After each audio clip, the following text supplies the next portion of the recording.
touring cars, weren't you? That's not like winning, is it? No, it's not like winning. What a wonderful sight that Ferrari makes, though, taking us back to 1960-61 when a similar Ferrari took the TT victories in the hands of the great Sterling Moss. Well, it's a beautiful looking car, isn't it? I mean, race cars sometimes in the modern era are not so attractive. But that period and the 250 short wheelbase is really a pretty car. Yeah. And I think the yellow, which of course is the original Ferrari colour before Alfa Romeo turned it red, is a lovely yellow, and it's really pretty to drive and great to look at. Yeah. Good to talk to you, Jackie. Gary, just a quick word with Gary Pearson. Well done, Gary, another great victory. Oh, thanks. Yeah, my phone just buzzed in my pocket. It's Rohan, the guy that owns the car. Couldn't make it today. I texted him that we won. He's just sent me something back, but I can't read it yet. But what a weekend I've had. I've raced a Porsche 917 yesterday, long nose D-type this morning, short wheelbase Ferrari now. It doesn't get any better, does it? Gary Pearson, well done. Good to see you up here once again this morning. Thank you to our winners, and now to Gary Champion. Thanks very much indeed, Russell, and well, how great as well. He said it doesn't get any better, and it did get just slightly better because the Spitfires flew over at exactly the right time and we heard the Merlins. So let's take a quick look at the timetable this afternoon. It's slightly amended. So 30 and 30, the Group C endurance race. Well, we didn't get those out last night because of the rain, so we're looking at that being a slightly longer race. It was scheduled for 30 minutes. It's now supposed to be 42 minutes. The Fernando Gonzalez trophy, tribute to the Argentinian, 14:35. 3:15, we get the Super Touring Car trophy cars out with a number of the BTCC guys, of course, with their tongues hanging out, wishing and hoping that someone might ask them to drive it perhaps next year. 5 minutes to 4, the FIA Masters Historic Formula 1, and then at 35 minutes after 4, the Transatlantic Touring Car Trophy. Jim Clark Trophy comes next, and we finish up what has been a cracking 3 days at 5 minutes to 6, the Peter Gethin Trophy. So we were scheduled to finish at 6, and now we'll finish obviously later than that. That race incidentally is a 20-minute race. Well, there we are. Look at that for a lovely shot of those absolutely iconic aircraft, their elliptical wings being shown off.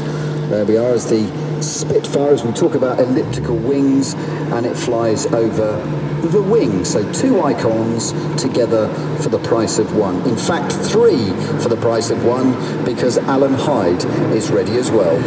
We found a perfect little spot. Look at this, a lovely afternoon sitting on the grassy bank by the second bridge after you come in.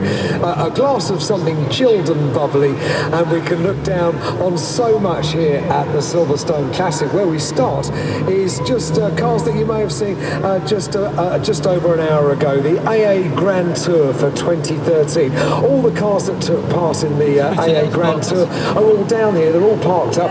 People off and enjoying the rest of their day, having done their parade. Yesterday they were on their tour. They had a couple of different routes. They took in Aston Martin, they took in the car collection of Patrick Morgan as well. They started out at Stowe.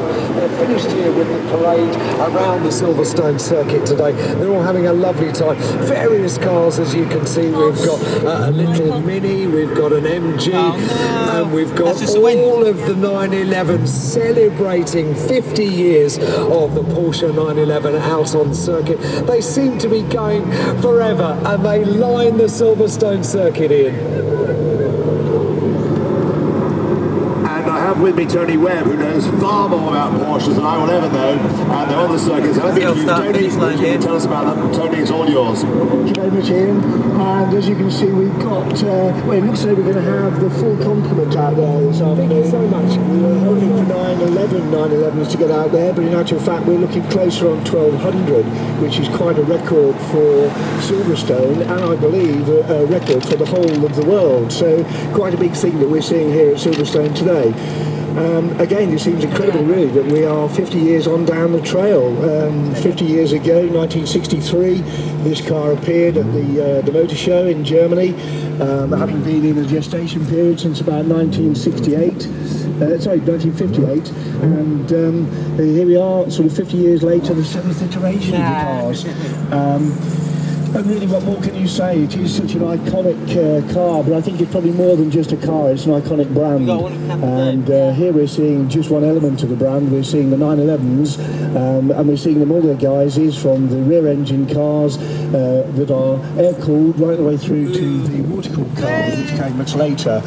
And as you see the cars circulating here, you probably recognise instantly some of the cars that maybe you had on your bedroom wall as a youth, particularly those with the T-tray spoiler and that on there.